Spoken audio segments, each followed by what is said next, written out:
Hello, listeners. You're listening to the Wolfe and Thorn podcast. My name is CC Thornley, and I play the banjo. What am I going to play for you today? I honestly don't know. Maybe just... And I'm Emily Wolfe, and I play the fiddle. And in the lovely... We're at Rokeby today, folks. Now, if you ever get to Tasmania and you're looking around and you want to have some sights, Rokeby has one of the best burnt car reserves in all of Tasmania. And all the free birds. You can walk around, and if you can find a bird out in the forest, it's yours for the taking. It's a free bird. We've got a neighbour next door who found a cockatoo, whacked it in a cage. No worries, free bird. Thank you very much. It's a wonderful, bountiful life we have here in Tasmania. Anyway, did they give you the bird? No, the bird's over there now. I try not to speak or interact with my neighbours in any way, just in case. But that person you just heard is our very special guest, live in the Rokeby studios. It's Mr. Fred Pribac. Fred, thanks for joining us. Oh, it's lovely to be here. Thank you very much for having me. And you want to hear a bit of Manlin, don't you? It's our pleasure. Yeah, go on. It's all real, folks. See, that's the proof that people needed, that it's all going down live. That's right. It's for real. Yes. So this is our second special in a row. And by special now, if you're looking at the podcast and you're wondering why some of our podcast titles have exclamation marks after them, that's so you, the listener, can figure out which ones are special that you have to listen to and which ones are just ordinary, boring ones that you can ignore. Oh, but don't ignore those ones, because they're still special. Every episode's special. They're all special. Like a snowflake. Yeah. Now, Fred, we've been. It's because you're one of the big names that comes across all the time when you get into this end of the Tasmanian folk music thing. A lot of people refer back to you, and you've written quite a few songs. We had Mirinda talk about your involvement in Cape Barren, and you've done a whole bunch of stuff. Yeah, it's called survival. You live long enough and people remember you, It's the way really? it is. Is that, yeah? Get into it. The secret to success is turning up? Yeah, just keep doing it. Yeah, right. Don't die. So how long ago did you get involved with Tasmanian folk music? When I first came to Tassie, I came to Tassie in 1998 for a one-year position with CSIRO. Right. And I'm getting serious now, can you tell? I've got my serious voice. Yeah, because the CSIRO is convincing, it's beautiful. Yeah, thank you. And, and at that stage, I'd been playing a lot of bluegrass and old-time music, and I started life off as an Irish musician when I was 21. And I'm not Irish, but I was playing Irish music. Right, yeah. And then I started asking myself, well, what does this all mean? Can I play something Australian for a change? And I'd done a little bit of that in Victoria, with a guy called Alan Musgrave. And as I came to Tassie, he said, oh, look, here's a tape for you, called the Mutton Birders Ball, which was a tape of the Aboriginal fellas that were playing here, that he'd found at a Garrow sale. His mate Andy Reid had found a Garrow sale, gave it to him, he gave it to me, I started learning the tunes, and that's how I got involved in Tasmanian traditional tunes. Right. And so where were you from before then, Australia, or you've got a Slovenian background? I was born in... My parents were political refugees. My father was asked to do some dirty work for the Yugoslav government, and he said no, and then that was it. We had to leave. Really? yeah. There's a long story there. We won't go into that. Sure. Yeah. Fascinating, because there's a huge, just off the track, there's a huge movement of Slovenian and Eastern European Irish bands. I don't know if you're aware of that, which is crazy. So when you came over, how did you meet up? Did you go directly to Flinders Island, or was there another way into that community? No. When I came to Tassie, no. Well, it's an interesting story. Once I found out about this music, and I started teaching myself the fiddle tunes, and I started transcribing them and learning them. I was a really basic fiddle player, but that never stops me. If I can't play something, it doesn't stop me. I'll still give it a go. And I went and I rang up the Tasmanian Aboriginal Corporation. I said, look, this stuff's really important. I've got some friends at the National Library that would love to have this recorded. And I got stonewalled. Really? Yeah, because I was just some crazy white guy, which I imagine they trying to appropriate the music, and they would get that a lot. They get that a lot. Yeah. So I came in with the wrong sort of vibe, right? And I didn't mean it that way, but that's probably how it came across. And so about a year later or 2 years later, they were doing a project and they needed a fiddle player, and I got recommended to them through a different course. And so then I got involved in playing with the Island Coes, which was Dorothy Murray, who's passed away this year, or Steve Lowry and Ronnie Summers. Ronnie Summers passed away last year. Steve Lowry passed away a few years before that. So they're all gone now, unfortunately, and I'm just tearing up just thinking about them, actually. Yeah. And but we ended up, we had 2 weekends rehearsal, and then we recorded. The first tape, called the Island Coes. And that was the music of the Cape Barren Islands and the music that they had grown up with, but there'd been a 30-year gap in the fiddle playing, or 20-year gap, something like that, because Les Brown, their fiddle player, passed away, and there'd been no other person in that space, and now Marinda Sainty's is in that space as Right. well, so she's learning the tunes and playing them. And I had a little hand in getting her going as well, which was really nice. 'Cause Yeah. she was a kid, you know. She was 9 or 10 or something when I Yeah. first met her. Mm. And Yeah. Dwayne was also in that group for a while. Listeners, if you're interested in the Marinda show, she was on the Cape Barren special. So if you're listening to this and you haven't heard the other ones yet, you'll get the other half of the prequel will be in that episode. Yeah, so you've been playing a lot of their music, which has been great. It's really nice to hear that. Adore music. it. I love it. You know, and I really adore playing Tassie music, and I tend to be. In many ways, I'm very irreverent about my approach to it. But then the backside of it is I am also very respectful about where these songs come from and the stories that they bring them. And I think that's part of the essence of folk. And the other thing you said was I wasn't a great fiddle player, but I had a crack. That's the essence of folk as well, I think. Yeah. Well, I wanted to play fiddle. Yeah. The reason I took up fiddle was because there's a genre of fiddle playing from Slovenia, where I was born, called Rezianska fiddle playing, which is a fiddling from this little valley that's 20 kilometres long and 5 kilometres wide, and it's really unique. And I didn't know anybody that wanted to learn to play that, so I did. Right. And then I performed that a few times, and then I moved on into other areas as well. So wow. Yeah, we won't touch on that. That's completely separate. Sure. But you've also transcribed. We spoke to Steve Gadd last week specifically about Eileen McCoy, whose songs also we play a lot. And I think there's a couple of big. Outstanding contributive sources to what we call the Tasmanian canon, and that's Eileen McCoy, the Dawson family, and the Cape Barren tunes. Yeah, the Brown Boys. Yeah. Yeah. So did you have a big involvement in Eileen McCoy's work, or no, not a big involvement. I met her a few times, and I transcribed a few tunes off her tape just for my own purposes, and that my transcriptions turned out to be pretty close to Maggie Duncan's and Alan Musgrove, so I was happy with them. Right. And everybody, when they transcribe tunes, hears things differently. And you know, like people, these fiddle players and all musicians in general have a variety of ways of playing the same tune. So they'll seldom play the same tune the same way twice. So what you hear depends on your sensibilities. So if you're a bluegrass player, you'll hear, they've done a little double shuffle there. I'll put that in, right? Yeah. Right. But if you're a Morris style player, you'll say, they're using single bows. I'll make this all with single bows. So the individual listener has a big effect on the transcription. Right. So it's very good to listen to the source music, and it's very good to look at different transcriptions. We're talking serious here now. If you're really interested in this stuff, right? Yeah. To get to the bottom of it. But the best thing is listen to the source recordings. And that's an interesting thing in itself, because when you first start listening to field recordings, you go, what is this shit? This isn't music, this is just noise. But after a while, your ear tunes in, and you hear the fact that the people are playing are in their mid-80s and can't play very well anymore. Their fiddles might not be in tune, their instrument might be a little rough.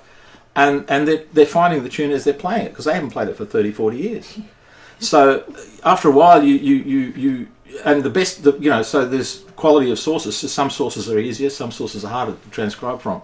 Eileen was magnificent. She was a magnificent player right to the end, so she was easy to transcribe. Right.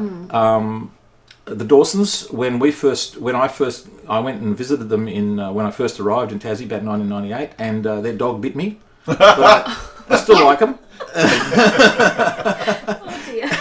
And they were lovely, but they hadn't been playing for a while either, so they were a little rough at that stage. And then they were sort of rediscovered.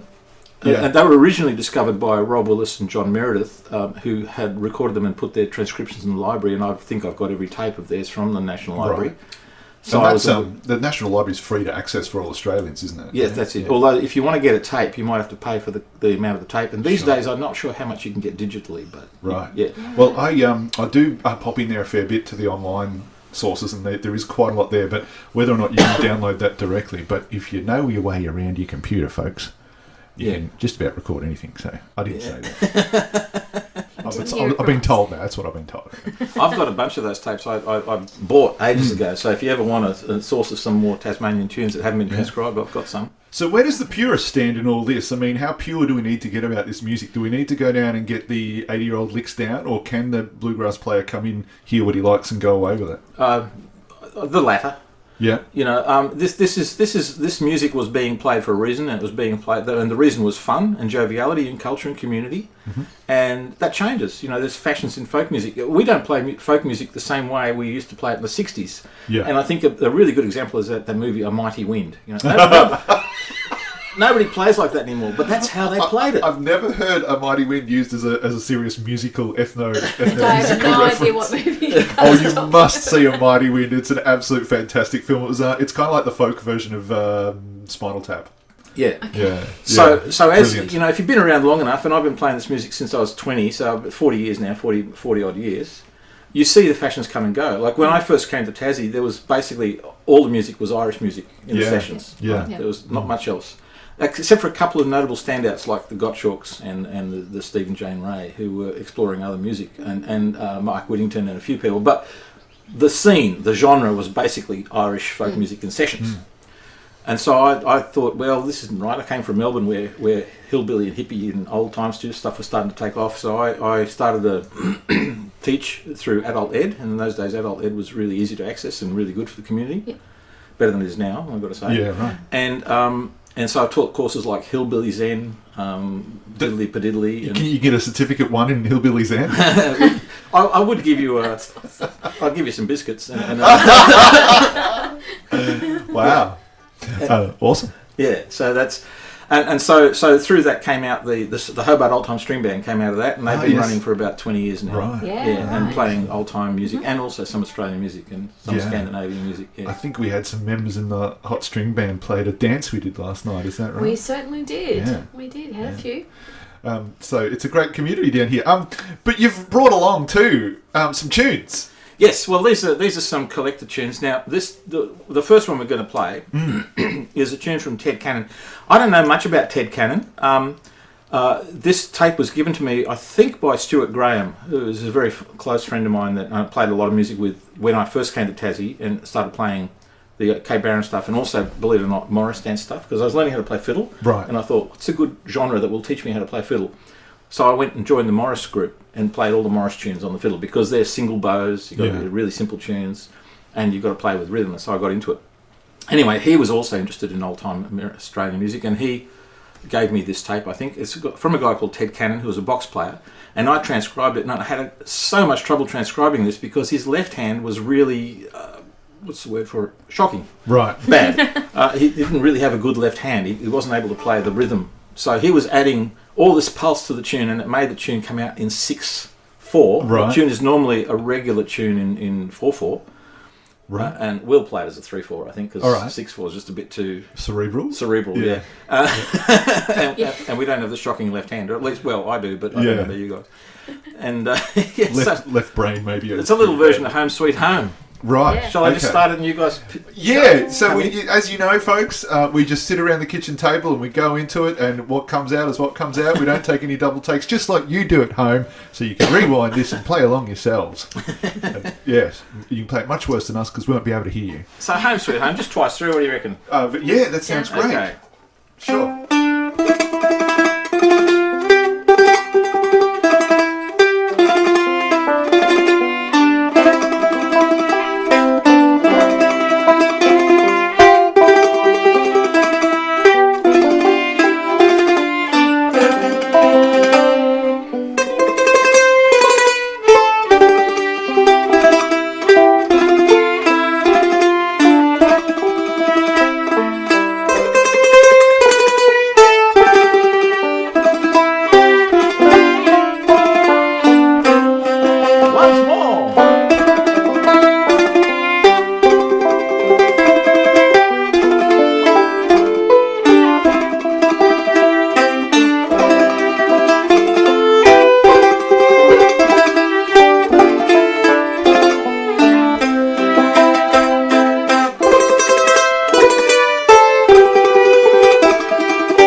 That was Ted Cannon's version of Home Sweet Home, transcribed by Fred Pribac, our special guest on the podcast. Yeah. Lovely. What a lovely tune. It is a nice tune, isn't it? Yeah. Fantastic. There was no chords on that sheet, so I was wigging it, folks. You did all right. Gingerly walking up to the chord tones, seing what was going on, and then... Yeah, well, there's 3 chords per tune, and if it's not the root chord, it's one of the others, right? Yeah. And if you put a 6 in, those two other chords are exactly the same chord anyway. That was a bit of jazz talk. Sorry, folks. If you, yeah. Anyway. Don't go to jazz talk. I like jazz talk. I like being a 5-string banjo player and talking jazz talk to jazz You people. like it would be fancy. Jazz came into folk with Pentangle. You remember the band called Pentangle? Oh, vaguely, yeah, long time ago, John yeah. Renborn and a few others. Right, yeah. No, they did a really nice job in introducing jazz into folk. You know? Yeah. It was one of those fashion things, and it was really big in the 70s. And Yeah, because I think I was aware of Pentangle, but it was a bit before my time. It was Bela Fleck who brought the jazz into bluegrass for me as a listener and listening to where he went with those chords and that sort of stuff. But when I took his jazz to the bluegrass sessions, You got kicked out. I got kicked out. yeah, there are some people that It's a common theme with you, Carl. yeah. Oh, well, to be fair to Carl, there are some genres and some folks who take this stuff really, really seriously Yes, they do. and don't take a bigger picture of it. And I understand why, because sometimes you're a very small group operating within a very small purview, and anybody that comes in and does something different is a threat. Yeah, that's true. So so I Look, understand that. the So way you're a I- threat, Carl. I know, but my It's a takeaway bit, is really. do not tell me about American music or Irish music if you have an Australian accent. That is a big mistake. Anyway, so this next tune. Now this is a tune, but there's some words. So this is actually It's a song. a song. Oh, well It's done. it's a schottish, really, but it's got words to it. Yeah, Right. Yeah. And these words are your words. mostly. Right. Okay. So so when I first came to Tassie, I started the bush band with Stuart Graham and Louise Bell and my head's gone. As my dad would say, you're getting old, Chuka. Yeah, and a lovely fella used to play a tuba for us for rhythm, and a washboard player. Ed Tuba? Rock. Awesome. Yeah, tuba. Yeah. You don't see enough tubas No, you don't. these days. Yeah. I really love tubas. Do you know, it was a young fella, Oliver, who Yes. played with us once in the Black Swans on a New Year's Eve. He plays sousaphone. He Yeah, does. Which is I've marching seen him tune. play. Yeah, It's amazing. I played with him at the Christmas trad jazz thing Yes. in the hall. So In the a mall. friend of ours got a bunch of people together, and we went down and played some old Christmas carols in a trad jazz Dixie style, and he was there going, "Rom, bom, bom, bom, That's rom, bom." cool. Yeah, It's yeah. really cool. Well, instrument. I like tuba and sousaphone because the Slovenian, not the tradition, but the Slovenian popular music from the 50s is called Narodna Zabavna, and it's basically Tyrolean umpa music. So that I grew up with that. Yeah, really. Oh. Yeah, so that umpa is firmly fixed in my soul. You know. Yeah. That's awesome. Anyway, so Yes. so I started this bush band, and because I had this idea that I why am I playing American music? Why am I playing Irish music? And I had a sort of identity crisis. Was I Slovenian? Was I Australian? You know, what am I playing? So I started looking around for Australian-sourced material that was not the same as the Bushwhackers material, because the Bushwhackers, what they did was they just found tunes from Scotland and Irish tradition and whacked them in. Yeah. They weren't always collected Australian tunes. So I started using collected Australian tunes. And this is a collected Australian tune from the Queensland tradition. And it had some words, and I thought, that's nice. I'll make it a bit more relevant to Tasmania by writing a few more lyrics that just fit the Tasmanian situation. And I like that because it speaks to our thieving convict background. We just, yeah, you left it lying in your backyard, mate. It's clearly you didn't want it. But look, before we start, there is a listener in California by the name of Eleanor who has a couple of kids, so she might enjoy this one. Yeah. She was from Australia, and I'm sure this is going to make her a bit homesick. Anyway, this one's going out to you, Eleanor. Yeah, it's Enjoy. called a Ringtail, Possum and a Kangaroo, collected from a guy called Hal Stencil of Barna, and rewritten for Tasmania. Sorry, I'll give you a chance, shall I? Yeah.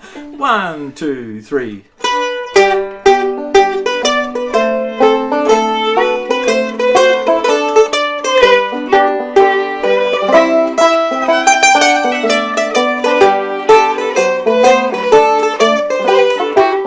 A ring-tailed possum and a kangaroo, a rosella parrot and a cockatoo. They make a long way sit on the old dance floor. They swing their partner and they call for more.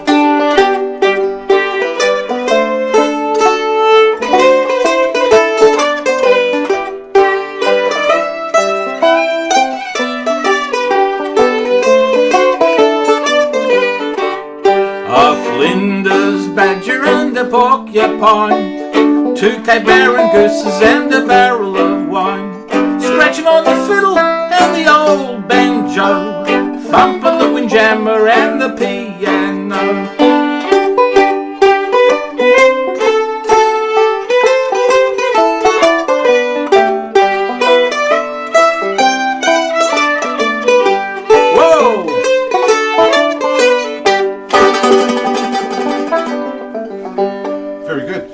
We might need to explain some of those terms. Yeah, well, a ringtail possum is a possum with a ringtail. Very good. For Americans, it's a possum we have that we keep all our jewellery on. Which is, it's a flying drop bear. It's like a flying drop bear. It's not as bloodthirsty as the normal ones, but it's very fast. And the kangaroo, we all know what a kangaroo is. Yeah, kangaroo is a vehicle that young Australian school kids go to school in. Yep, and a Rosella parrot really loves soup. Mm-hmm. Their principal diet is soup, and that's why they're quite endangered, because it's very hard to open cans if you've got just an ordinary beak. So yeah, it was a bit of evolutionary dead end. And a cockatoo is a bird. Cockatoo is a bird. Yeah. Love it. But a wind jammer is a squeeze box. It's right, and it's an old Australian term for squeeze box. It also, Leadbelly also used to call this squeeze box a wind jammer. Yeah, right. Yeah, I've heard that term, wind jammer. What a great name! That's a much better name. Yeah. Yeah. And then, of course, everybody knows what a fiddle and a banjo is. Some people wish they didn't, but they do. And then, of course, we've got a Flinders badger is locally in Tasmania. Wombats are often called badgers. Yep. And porcupines are echidnas. Yeah. Yeah. Yep. And Cape Barren gooses are Cape Barren gooses. Yeah. Yeah, and a bottle of wine. I wish we had one, but right. Yes. No. The budget didn't extend. We got up to the last thing you want us to do have a wine. We got up to the biscuits, which we got for free off you, and that was where our budget stopped. Yeah, sugar's good enough for us. That's all we really need. We've got teddy bear biscuits, and I've eaten most of them already. Yes, very good. Where were we? Let's have a look at another tune, shall we? This is the Mark Walters set tune. Tell us about this one. Oh, right, yeah, okay. So, this tune was collected by a friend of mine called Stuart Graham, and he collected this tune way back in 1978. So, and the guy who collected it from, Mark Walters, was, I think, in his mid-80s in 1978. So this is one of the last of the old bushfellas that's actually been recorded. And he used to play with a fiddle player. And now I rang Stuart the other day to get the details of this tune, and he told them all to me, and I forgot to bring them. That's perfect. So, that really does suit the tone of our podcast, though, really. Doesn't it? Yeah. So I think you need to have Stuart in here. And, right. And for sure. So what we were saying before is, people collect these tunes and then they do different things with them. So I was one of the early guys that got interested in it and started collecting, and I produced this little book way back in 1999. I produced a little book of Tasmanian tunes. Uh-huh. And so I think Steve and Stuart was involved in it. Steve Gadd saw the book, and that piqued his interest. And then from there, Stuart and Steve both went and did way more research than I ever did. Right. And they sat down. And Stuart has now collected over 700 tunes from the Dawsons. Oh, right. Wow. Yep. He's got about 150 transcribed. Steve has also collected lots of tunes from Eileen McCoy and the Dawsons. And they've both brought their own respective takes to it, And Stuart is... So Steve looks at the tunes more from an artistic point of view of how the tunes, should sound and how they would work in a combination or a group. And Stuart tends to be fairly concerned with getting the tune really accurate to the transcriptions. Right. So they bring different things to these transcriptions. You know. So everybody brings their own flavour, and when I transcribe a tune, I'm really loose. I often miss notes and stuff, but I try to get the feel, the vibe, So I'm not as good as either Stuart or Steve on transcribing tunes. One of the persons I really like is a woman called Maggie Duncan. She does beautiful transcriptions. Alan Musgrove, who was one of my mentors, he does really nice transcriptions too. Another guy I played with, Greg O'Leary. You probably know Greg from Melbourne sessions. He also does transcriptions, and he's a bit more like Steve. He sort of listens to the tune, works out what the tune intent is, and will make a really polished tune out of it. So it comes across really well. And there's other people as well. There's Dave de Hugard. There's lots of people have been working on this, and it's interesting when you look at some of the books of the transcriptions from Meredith. John Meredith himself wasn't a great transcriber, so he outsourced it on one occasion, and he outsourced it to some academics, and they were listening to these button accordions and fiddles that were tuned flat, and they transcribed in the flat keys. Oh my God, really? Right. Yeah, so instead of being in the correct key, they're now in B flats and E flats and things like that. So when you go through that book, you've actually got to think to yourself, this was a fiddle, what would be the open notes in this tune? All right. Yeah, right. And you have to retranscribe it to what you think is the correct tuning. Sometimes it's a bit of a guess, because something like E flat could be either, it could be a D, or Right. yeah, it could be a C. So How were they a perfect semitone out, or were they like in that? No. tone? So the academic people, and they're nothing against academics. They just had never been asked to do this task before, so they hadn't thought it through properly. Right, and thought they were being assessed or something. Yeah, that's right. So these transcriptions are not always correct. Right. Or the other reason is because the early tape recording materials also would sometimes stretch over time. Yes. Yeah. Yeah. And so they might have played it in C, but by the time they came to transcribe it, it had been stretched or something into B flat. Right. Yeah. Wow. Yeah. So there's It's a lot of like- pitfalls for unwary travellers. I think I do like Steve's approach of the intent. That's kind of the philosophy I have. Yeah. Because you got to remember that these tunes would have been passed on orally, Yeah. and they would have Chinese whispers would have occurred. And they were played for fun. They weren't played for academic rigour, and they weren't played for somebody to point their finger and waggle it and say, you haven't got that note right. Yeah. That's not how they were played at all. Indeed, Yeah. indeed, and that's why we get so much information. We give so much information to you viewers that's incorrect. It's in your best interest, and that's why we do it. We've had a few complaints, haven't we? Well, we just take that as more encouragement to keep doing it. Yeah, and for you to get You're involved. obviously listening. It's an opportunity for you to come and get engaged with the podcast and correct us. Correct us. We Yeah. want that. Yeah, we It's want nice that. to We're have not going to do anything with the correction, but it's just nice to know that it's there. Anyway, shall we play this tune? Yeah, so this is Mark Walter's set tune. Now, here's another thing. We don't know where these tunes come from. Right. So we give them names like, Athel's father's set tune or Mark Walter's set tune Where the individual that we collected the tune off. Yeah, right. So these tunes come without copyright. They're in the folk domain. We don't know what the original source is. Well, it's funny you should bring that up, because we've since discovered, much like you've had an experience with, that some tunes that we thought were in the public domain were not. Yes. In certain places, we got we got a little slap on the wrist from YouTube for a Christmas Carol, but I think that was incorrect, because it was We Three Kings, and they thought it was something else, and we got a strike for that. And then the other, because I put this podcast up on YouTube just for accessibility, and the other one was an old klezmer tune that apparently Warner Brothers owns. Yeah, it was Muzzle Tough. Yeah. Well, that's the other pitfall. If it's really nice tunes, people will claim, and they'll get a copyright on them, even though they've been in the public. Public domain for donkey's years. Yeah, I think we should do that. We should go and we should pinch all these proper. Free bird, mate. Free bird. Oh. Yeah. So Mark Walters was a box player, and the difference between box players and fiddle players is that on a box, your adjacent notes are thirds, Right. and they're very easy to play. Oh. On a fiddle, that's not always the case. If you're doing arpeggios, you can correct me if I'm wrong, Em, but if you're doing arpeggios, they can sometimes be a little tricky, like the old clog, the old tap dance. Yes. It's actually quite tricky to play. It's quite an It's a arpeggio little thing. awkward. Yeah. But I like it. But Marinda was saying the same thing, because she said she came around to liking the old clog one. She got the hand around the arpeggios, but arpeggios can be awkward to play, particularly when it's fast as well. Yeah, but some of these old box players just use arpeggios because it's just 3 buttons in a row and it's really easy on a push or a pull. So they don't have to coordinate the bow with the note. Yep.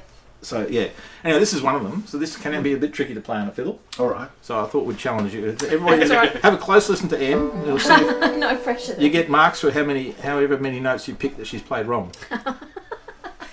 You're being assessed for this audience.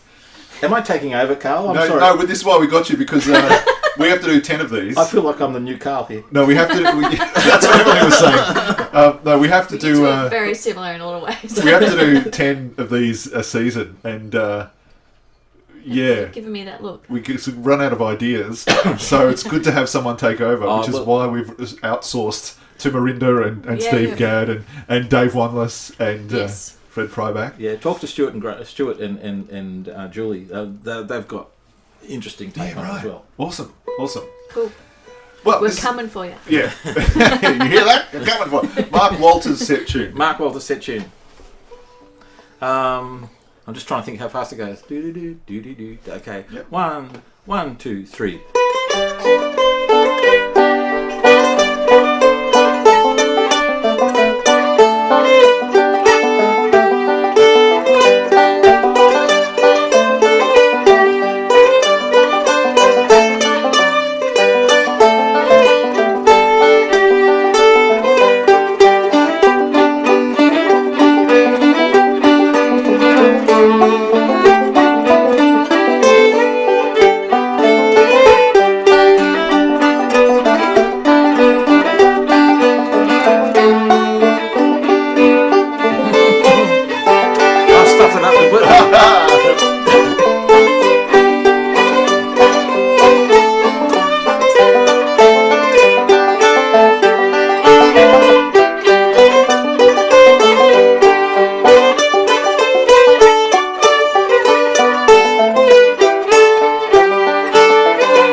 make as many mistakes as you. Did you? I made a few as well. You know what I blame? It's the lighting in here. Actually, It's really dark. I want to turn the light on.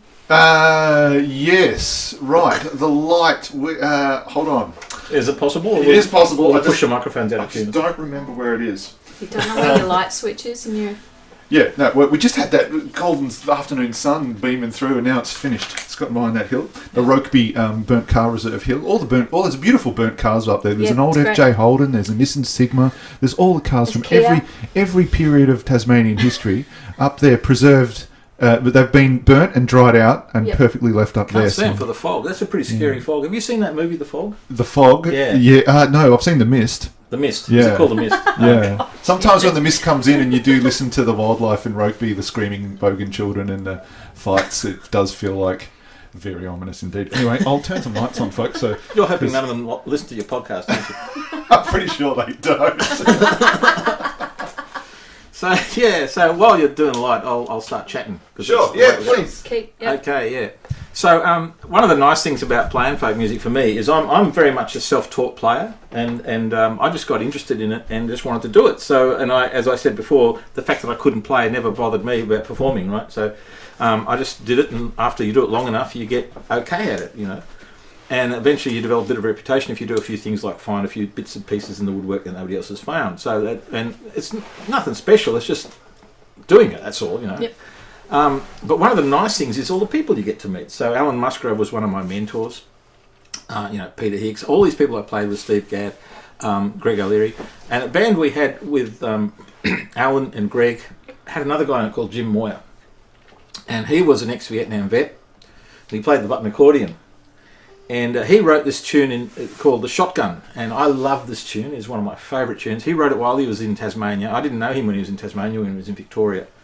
So this sort of classifies as the Tasmanian tune. Okay? Yeah. Close enough. We'll take it. Yeah. We'll take it. And Jim was a really interesting character. He was a lovely man. But he came with personality foibles, like we all do. And some of his were quite entertaining.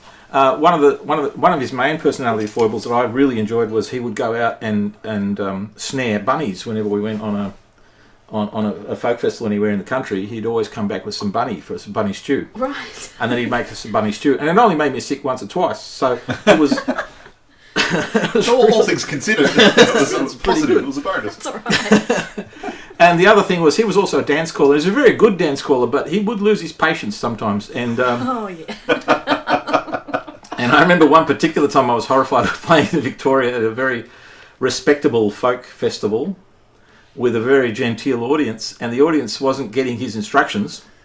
So you're going to have to beat this one out. Absolutely. Yeah, we okay. have the technology. So at one point, at full throttle, he just turned to the audience. He sort of shrugged his shoulders, he rolled his eyes, and he said, "You guys are a bunch of cunts."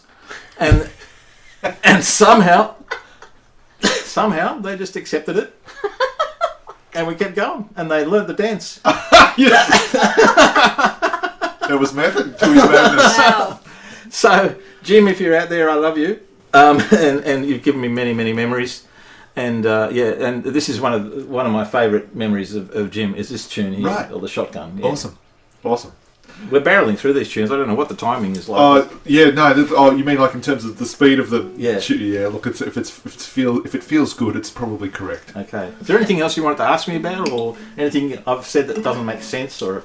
No, it's all beautiful, and we just let it roll, let it all just hang out like a conversation you'd have around the kitchen table, and then we'll go back and we'll review it and we'll take notes. And if there's anything... I'm a bit embarrassed about revealing that one about Jim because maybe he didn't want it. Really? Yeah. I thought that was great. But I think that's a method that they could have, because we did a dance on Saturday, and I know that one of the dance callers was bottling that down, was keeping a lid on that, but you could see it in her eyes. Have you ever done any dance call? No, because I'm always in the band. Yeah. So I've never done, and because I play banjo, and I don't normally, my banjo is quite heavy, I don't normally walk around with it, you know. Oh, I thought you were going to claim it took too much mental processing. No, that's okay. There's that as well. I find it way too stressful to call a dance, I think, because when we did the dance last night, like I'm sort of keeping an eye on so many other things and keeping a group of 26 people tempo up. Yeah, yeah. Because we played, just as an offside, we played with the Heritage Fiddle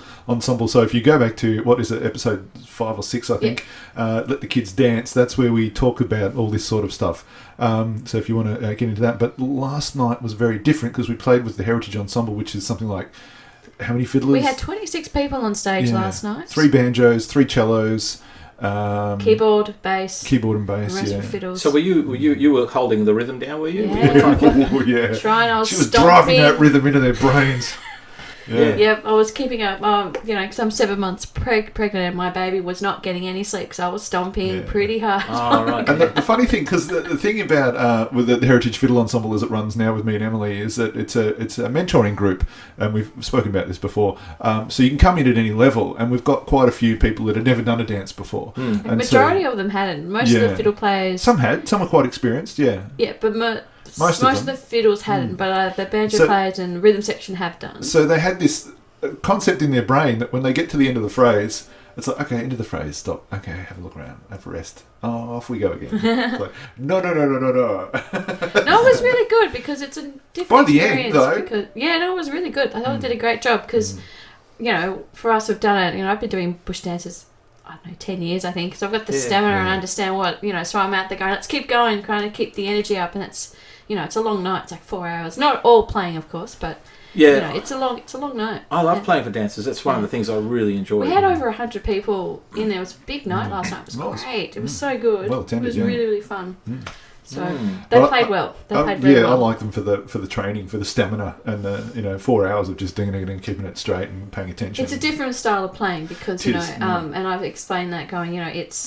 We've got to keep a certain level of tempo. Again, we're going to be watching, listening to each other, and because there was a couple of hairy moments where we got out of sync with bars with the dance, and one of the callers had realised this, but I hadn't. I kind of realised it, but trying to communicate that to the rest of the band's like, we'll just keep going, and they'll just tell us to stop, and we got the cue to go here, and all the band was just shocked. I'm like, oh, sorry, that sometimes happens. You just got to follow it because that's right. That's just how it works. It's rhythm, isn't it? Yeah. Because when I used to head up the Hobart Old Time String Band, right, which is also in the days when I was at the helm of it, it was about 20 people at times on stage and playing for dance, and so I actually gave up trying to play. And I googled how you conduct. Yeah. I did. We are so similar. I did the very same thing today. Yeah, because I realised, if I had just got up and conducted, and the other thing is because you're going to be on maternity leave soon, which means you're getting kicked out of the band.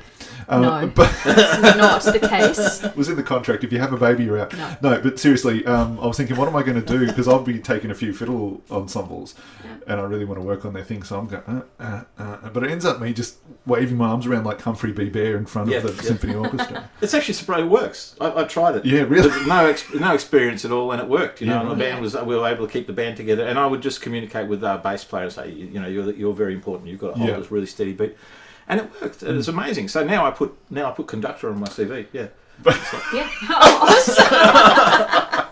Anyway, we were talking about a tune from a very sweary dance caller.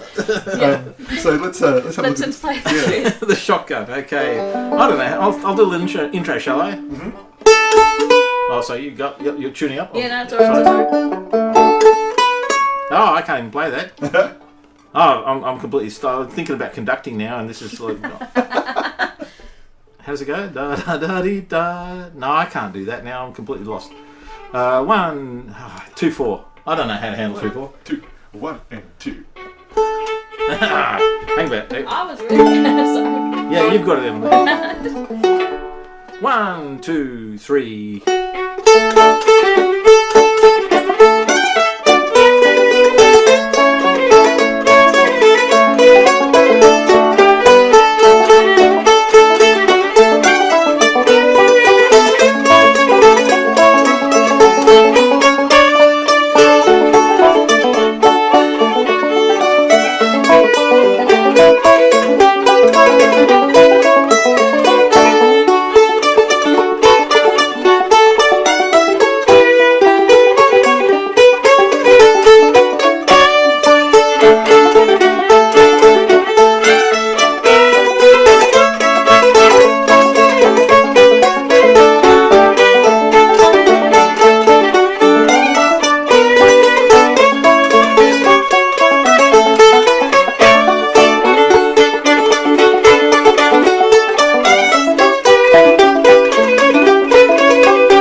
very much. That's a I've got great my own tune. little bit. Yeah, I don't think we've hit that last note the same place twice.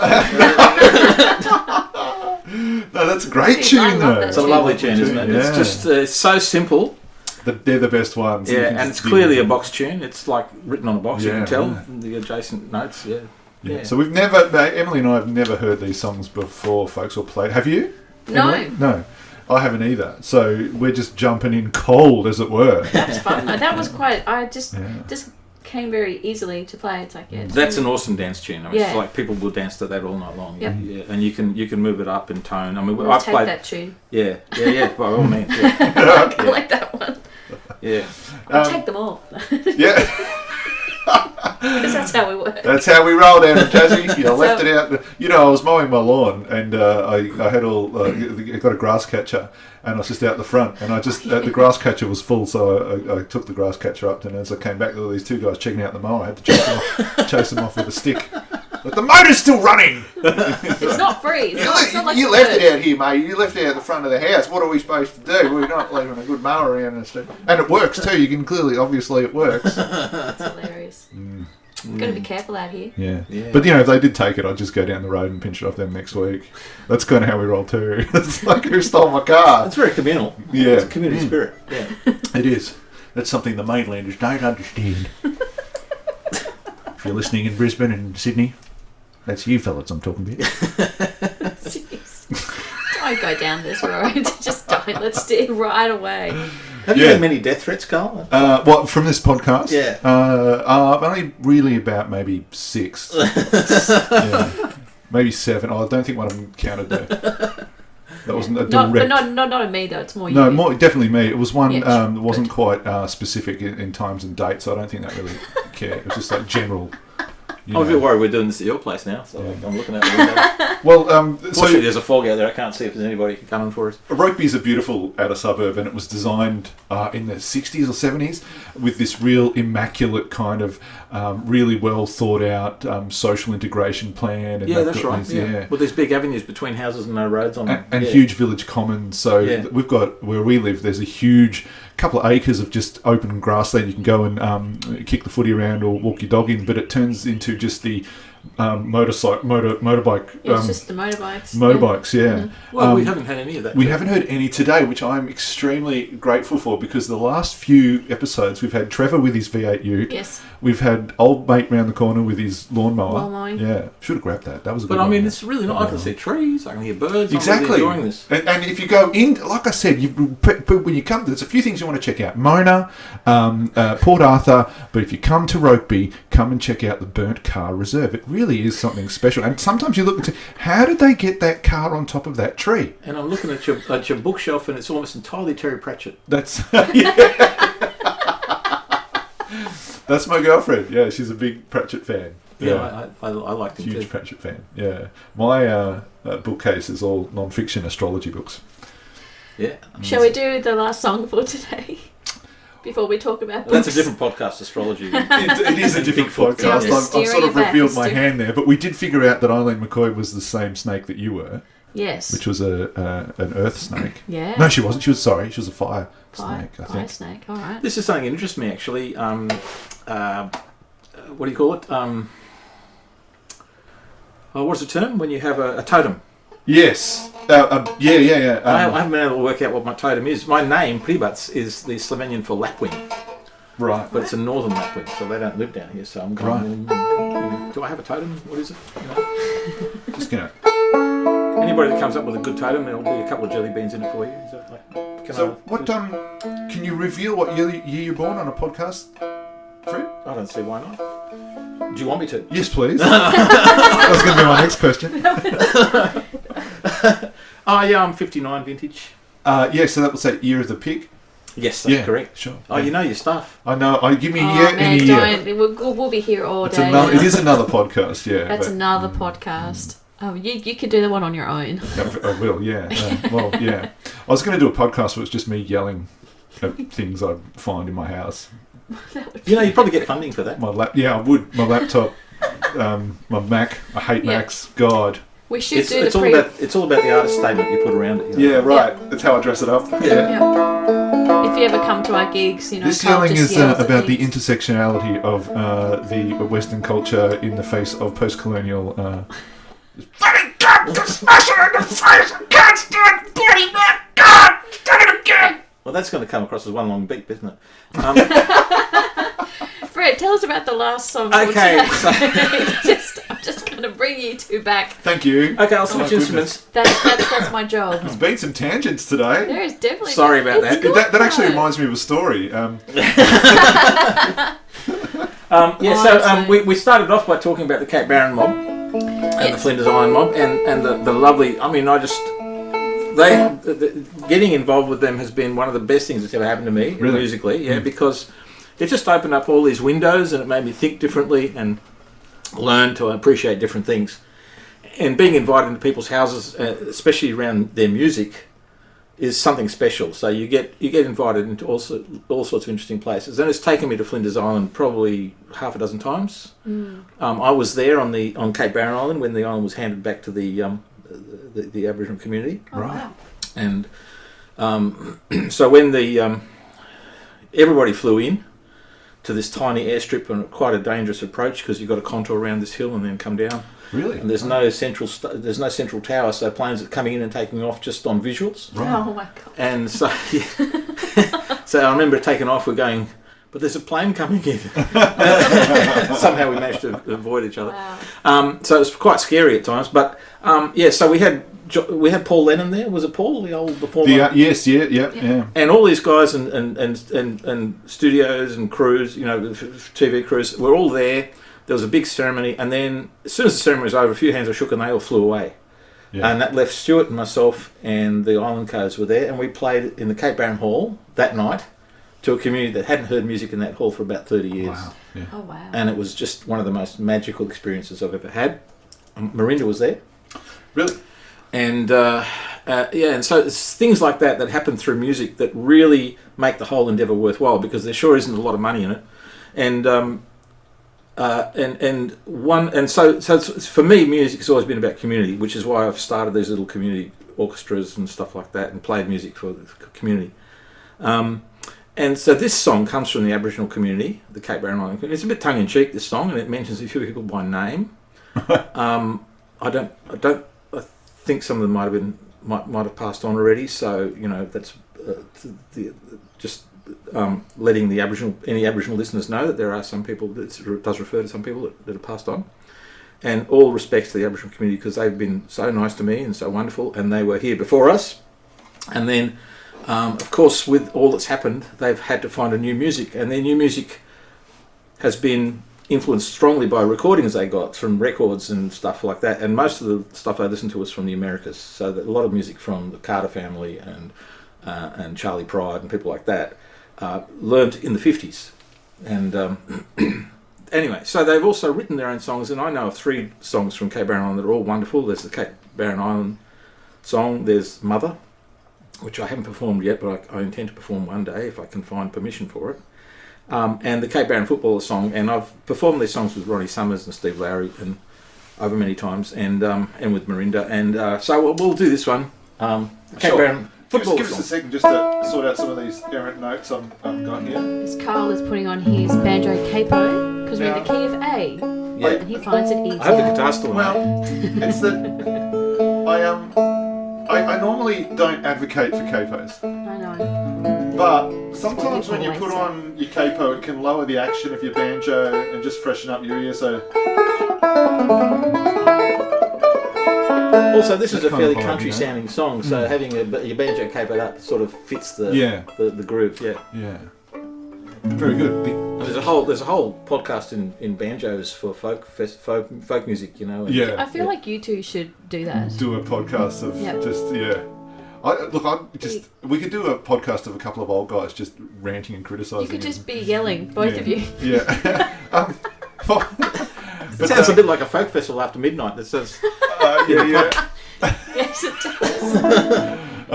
I just want to say, folks, too, that you'll notice that we normally guarantee 5 tunes during the podcast. This is a bonus tune, and Yeah. And it's a song too. It's a song. So we'd like to thank Fred Pribac for coming along and sharing all this stuff with us and these wonderful stories, and we hope you've enjoyed this podcast. We'll see you after this tune. Yeah. But just letting you know that this is one extra. You owe us now. Well, thank you very much for having me here, and I hope that the listeners enjoyed it, and I hope I haven't offended anybody, and away we go. Thank you.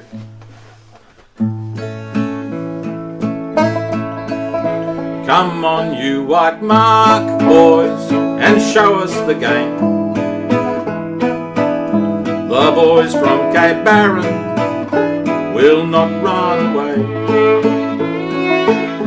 For kicking and marking and going up to Stan, Hector and Keno and Don Brownie too. We have our own umpire with eyes sharp and keen. He's only a sailor from out of the Gene. His name is Jack Lawson, a fair and just man. So come on, you white mark boys, and play if you can. Don't bring Billy Martin to umpire the game.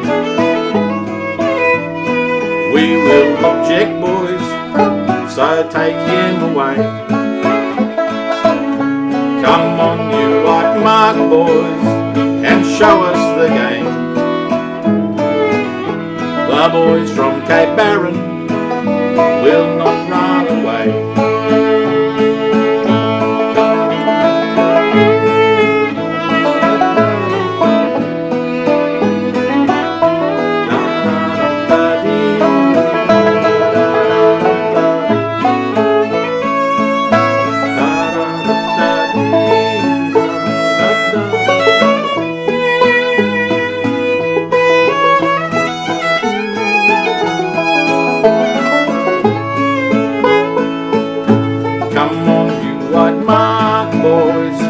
Show us the game. The boys from Cape Barren will not run away. For kicking and marking and going up to Stan, Hector and Keno and Don Brownie too. I'll let you have the last note. Sorry? Yeah, beautiful. Thank you. Very good. All right, folks, that's been the Wolfe and Thorn podcast. Our very special guest in the studio has been Fred Pribac, playing mandolin and guitar and sharing these wonderful songs. Thanks again, Fred. Thank you very much. Awesome. Thank you for having me. Yeah. Anything you want to leave him with? Be safe. Yeah, be safe. If you see a free bird, grab it. It's a good opportunity. And also, we've got two more episodes to go. So two more. There's only two more. Yeah. We're going to make them crackers. Yes, somehow. We'll work it out. We'll have crackers and we'll have crackers anyway. We'll have something. We'll have something for us. I don't know about you guys. You guys can suit yourself. But so that's it. See you next time. Hooroo.